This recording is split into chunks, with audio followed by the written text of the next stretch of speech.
नमस्कार। Times of Swaraj में आप सबों का स्वागत है। मैं हूं संतोष सिंह और आज हम टाइम्स ऑफ स्वराज में बात कर रहे हैं कि सिपाही बहाली को लेकर जो परीक्षाएं आयोजित की गई थी उसके प्रश्न पत्र लीक हुए आज 10 दिन हो चुके हैं और अभी तक पुलिस इस नतीजे पर नहीं पहुंची है कि प्रश्न पत्र आउट हुआ था या फिर ये सब अफवाह की बात। कल जब एडीजी से जब ये सवाल किया गया एडीजी आर्थिक अपराध इकाई से कि भाई इस मसले पर अभी तक क्या प्रगति है, तो ये प्रगति सिर्फ इतना ही बता सके कि एसआईटी का गठन हो गया है, एसआईटी जांच कर रही है। जबकि जो चीज़ें छन कर आ रही हैं और जिस स्तर पर बातें पहुंच गई हैं, इस पूरे मामले में अधिकारियों के आपसी ईगो की वजह से अनुसंधान पूरी तौर पर 10वें दिन भी एक जगह पर आकर ठहर सा गया है। पुलिस मुख्यालय जिनके भी दबाव पर हो या जैसे भी हो, आदेश तो उसने कर दिया कि आर्थिक अपराध इकाई इस मामले में जांच करेगी। बिहार में जितने 74 एफआईआर दर्ज हुए हैं वो सारे के सारे एफआईआर जो है सो पुलिस मुख्यालय के आदेश के आलोक में आर्थिक अपराध इकाई के रजिस्टर्ड में दर्ज होगी, लेकिन वो प्रक्रिया अभी तक शुरू तक नहीं हुआ है।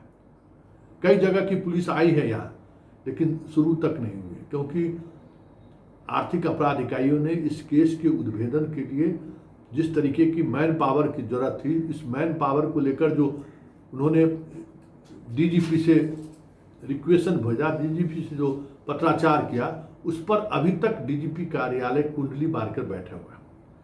अंततः आर्थिक अपराध इकाई को यह निर्णय लेना पड़ा कि बिहार के अलग अलग थानों में जहां कहीं भी एफआईआर दर्ज हुआ है, उस केस के जो अनुसंधानक हैं वही अनुसंधानक अब आर्थिक अपराध इकाई के भी अनुसंधानक माने जाएंगे। मतलब मजबूरी का नाम महात्मा गांधी, जो खूब चर्चा होता है, अक्सर होता है कि भाई अगर केस जहां रजिस्टर्ड हुआ है, जिस केस का आईओ जिला पुलिस है, उस केस को आप कैसे मॉनिटरिंग कर सकते हैं? केस तो पटना में दर्ज हो नहीं रहा है अभी तक, तो आर्थिक अपराध इकाई ने इस मामले में कोई एफआईआर तो दर्ज किया नहीं है। इसलिए आर्थिक अपराध इकाई एसआईटी के गठन के बावजूद भी नॉन फंक्शनिंग है, उनके तरफ से कोई कार्रवाई शुरू नहीं है। और अब ये भी सवाल उठने लगा है कि जिस आयोग के जिम्मे बहाली है उसके एक सदस्य एसआईटी के चीफ हैं, तो दोनों एक साथ कैसे? हम लगातार ये सवाल खड़े करते रहे, लेकिन आज हम खुलकर उस पर सवाल कर रहे हैं कि दोनों कैसे ही यहाँ जांच टीम में भी एसआईटी के चीफ वही रहेंगे और वो वहाँ जो चीज़ें चल रही हैं उसके सदस्य वो भी हैं, क्योंकि भले इनको मीटिंग में नहीं बुला रहे होंगे सिंघल साहब, खबर ये है कि जितने सदस्य हैं उन सदस्यों के साथ कोई कोऑर्डिनेशन नहीं था आयोग का, लेकिन मेंबर तो हैं, और मेंबर हैं तो अगर प्रश्न पत्र लीक होने का मामला सामने आता है तो इनकी भी जिम्मेवारी तय होगी। और इसी को लेकर कहीं न कहीं कसमकस चल रहा है। डीजीपी के लगातार हस्तक्षेप के बाद भी चीज़ें सामान्य नहीं हो रही हैं। डीजीपी का जांच का तरीका अलग है, वो आर्थिक अपराध इकाई को स्वतंत्र तौर पे जांच की जिम्मेवारी देने से परहेज कर रहे हैं। अभी भी वो चाह रहे हैं कि जो जिला पुलिस है वो इस तरीके के मामले को देखे। ये जो पटना पुलिस हर जगह जो छापेमारी कर रही है और गिरफ्तारी कर रही है, आप देख रहे हैं ना, उसके पीछे आर्थिक अपराध इकाई की कोई टीम है? सारा पटना पुलिस काम कर रही है। और इस तरीके से अगर टुकड़े टुकड़े तरीके में पटना पुलिस अलग काम करे, छपरा पुलिस अलग काम करे, दरभंगा पुलिस अलग काम करे, भागलपुर पुलिस अलग काम करे, तो फिर क्या रिजल्ट आएगा? क्योंकि इस गैंग का जो सरगना है और जितनी उसकी पहुंच है और जिस तरीके के टेक्नोलॉजी का वो लोग इस्तेमाल करता है, इस राज्य पुलिस के जिला पुलिस के अधीन जो अधिकारी हैं, क्या उनसे संभव है कि इस कांड को उस तरीके से अंजाम तक पहुंचा पाए? क्योंकि उनके पास तो बहुत सारे मुकदमे रोज आते रहते हैं। लॉ एंड ऑर्डर का ड्यूटी एक अलग से ड्यूटी है, कोई आर्थिक अपराध इकाई का तो आईओ तो है नहीं। मतलब इस मामले में सिपाही बहाली प्रश्न पत्र लीक मामले में जो अहंग का टकराव सीनियर ऑफिसर्स के बीच शुरू हुआ है, या यूं कहें कि उस अहंग की वजह जो भी हो, या तो फिर सिपाही बहाली प्रश्न पत्र लीक मामले को कहीं न कहीं एक दीवार देने की कोशिश हो रही है, बचाने की कोशिश हो रही है, क्योंकि ये भी चीज़ें अब चर्चा शुरू हो गई है कि जितने विलंब हो रहे हैं जांच की प्रक्रिया में, जो अभियुक्त इसमें शामिल हैं उनको लाभ मिल रहा है। लगातार पटना पुलिस छापेमारी कर रही है, बिहार के अन्य जिलों से कोई इस तरह की खबरें नहीं आ रही है, कोई तारतम्य जुड़ नहीं रहा है। तो ये सारी बातें कहीं न कहीं उलझा रही है कि सब कुछ ठीक ठाक नहीं चल रहा है। जरा सुनिए, जब कल उनसे सवाल किया गया नैयर हसनैन खां से, उनका क्या जवाब है, जरा सुनिए। इसमें एसआईटी पूरी तरह से अपना काम प्रारंभ कर चुकी है। साक्ष्य हम लोगों के पास जितने अभी तक एफआईआर हुए हैं उनको एक्सेस कर लिया गया है, उनके आधार पर आगे की कार्रवाई प्रारंभ हो गई है, और जो साइंटिफिक एविडेंसेस कलेक्ट करनी है वो काम भी प्रारंभ हो गया है। इसमें आगे देखिएगा, जल्दी हम लोग कुछ ना कुछ और प्रगति करेंगे।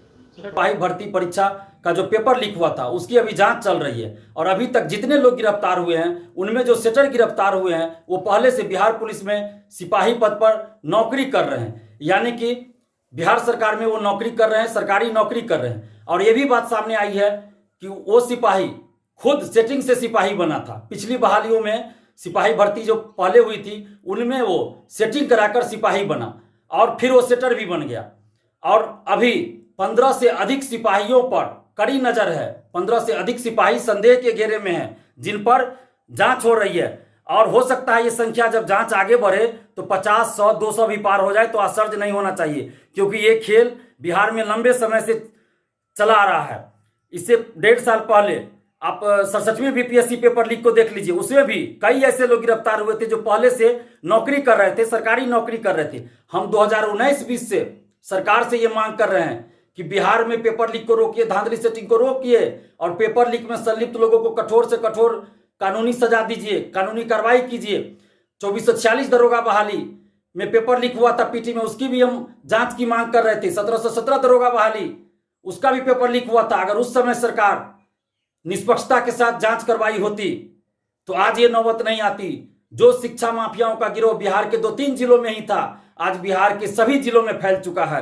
हम 2019-20 में ये बात कह रहे थे कि सरकारी नौकरी में धांधली सेटिंग को रोकिए, पेपर लीक को रोकिए और निष्पक्ष जांच करवाइए, लेकिन उस समय जांच नहीं करवाई गई पेपर लीक की, और वही वजह हुआ कि धीरे धीरे गिरोह पूरे बिहार में फैल गया। और आज देखिए, आज सिपाही जो नौकरी कर रहा है वो आज सेटर बन गया। कितने दुख की बात है कि सरकारी नौकरी में रहते हुए कोई सिपाही सेटर बन गया, और वो खुद सेटिंग से आया था, खुद सेटिंग करके, सेटिंग कराकर सिपाही बना था और खुद सेटर भी बन गया। तो ये खेल लंबे समय से बिहार में चला आ रहा है। हम 1717 दरोगा बहाली, 2446 दरोगा बहाली पीटी का पेपर लीक हुआ था, उस समय भी हमने आंदोलन किया और कहा था कि पेपर लीक की जांच करवाइए। 1717 दरोगा बहाली, 2446 दरोगा बहाली, 2213 दरोगा बहाली, इन तीनों दरोगा बहालियों में खुलकर धांधली सेटिंग हुई, और उस समय के चेयरमैन ने खुलेआम तानाशाही रवैया अपनाया। पिछले 10 साल में जितने भी सिपाही भर्ती हुई है, दरोगा भर्ती हुई है, सब में खुलेआम धांधली सेटिंग हुई है। तो आपने सुना कि दिलीप क्या कह रहा है और दिलीप का क्या कहना है। मतलब जिन बातों की तरफ हम इशारा कर रहे हैं, कमोबेश दिलीप का डिमांड भी वही है कि जो भी पकड़े जा रहे हैं सिपाही, जिन जिन सिपाहियों की अभी तक गिरफ्तारी हुई है वो सारे पिछले बैच के सिपाही हैं, और कहा यह जा रहा है कि ये भी लोग भी इसी तरीके से पास करके आए हैं। बीपीएससी मामले में भी जो कार्रवाई हुई थी, जिस डीएसपी पर कार्रवाई हुई, जिस सीओ पर कार्रवाई हुई, वो लोग तो पहले से चुनकर आए हुए थे। मतलब पहले से ये चीजें चली आ रही है, पहले से बहाली में इस तरीके से लोग बहाल होते रहे हैं। ये पिछले 2-3 मामलों के उजागर होने से साफ स्पष्ट हो चुका है। ऐसे में जिस तरीके से डीजीपी इस मामले को ले रहे हैं, या डीजीपी जिस अंदाज में इस पूरे मामले के उद्भेदन पर कार्रवाई कर रहे हैं, छात्रों का, यहाँ के मीडिया वालों का कितना भरोसा वो अर्जित कर पाएंगे ये तो आने वाला वक्त बताएगा। क्योंकि मुजफ्फरपुर के मामले में वो खुद गए थे, मामला सीआईडी के हवाले कर दिया गया, लेकिन अभी तक उस मामले का उद्भेदन नहीं कर पाई है पुलिस मुख्यालय CID। 2 की गिरफ्तारी भी हुई है जिन पर संदेह व्यक्त किया जा रहा था, जिन्हें बेऊर जेल भेज दिया गया है। मुजफ्फरपुर मामले में अभी उनको रिमांड पर भी नहीं लिया गया है। और जो जानकारी मिल रही है कि CID के पूछताछ में जो बातें सामने आई है, शाही के हत्याकांड में इन दोनों ने अपनी संलिप्तता नहीं स्वीकार की है और ना कुछ साक्ष्य अभी तक। बताइए कि इतने दिनों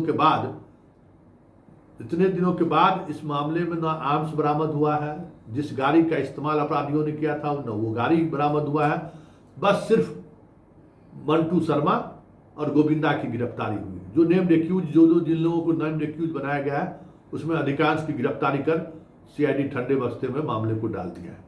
इसलिए भट्टी का वो अब साख नहीं रहा, जिस साख की वजह से लोग काफ़ी उत्साहित थे, अरे भट्टी बना है तो कुछ बदलाव होगा, लेकिन वो चीज़ें अब नहीं दिख रही हैं। और जो चीज़ें दिख रही हैं वो दिख रही है कि कहीं न कहीं अब ये आरोप लगने शुरू हो गई है बिहार पुलिस पर कि सिंघल को कहीं न कहीं बचाने की कोशिश तो नहीं चल रही है, क्योंकि जितना विलंब होगा इस मामले में उतनी दूर अपराधी चले जाएंगे, तब फिर बहुत मुश्किल होगा उन अपराधियों तक पहुंचने का, वजह जो भी हो। लेकिन हालात यही है कि सिपाही बहाली प्रश्न पत्र लीक मामले का आज 11वां दिन है, 11 तारीख।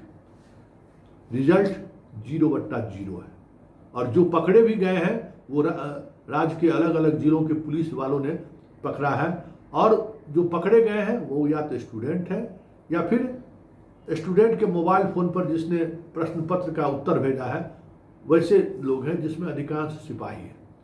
अभी भी जो जिनकी चर्चा है, जिनके परिवार के कई लोग जेल में हैं, उस कमलेश की अभी तक गिरफ्तारी नहीं हुई है।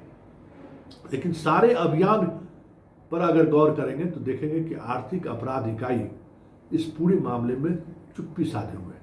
SIT के गठन के बावजूद भी वो ऑपरेशनल कार्रवाई नहीं कर रही है, जिला के पुलिस ही अभी कार्रवाई कर रही है। कहा यह जा रहा है कि घोषणाएं तो जरूर होगी, सारे मामले की जांच आर्थिक अपराध इकाई द्वारा की जाएगी, लेकिन आर्थिक अपराध इकाई में FIR कैसे है, वो FIR कैसे इंस्टीट्यूट हो, इसको लेकर अभी भी कसमकस चल रहा है। देखिए आगे आगे होता है क्या, लेकिन इतना तय है इस मामले में जिस तरीके से की लापरवाही पुलिस के द्वारा बरती जा रही है, वो लापरवाही दिखा रहा है कि पुलिस महकमे इस तरीके के मामले में संवेदनशील नहीं है।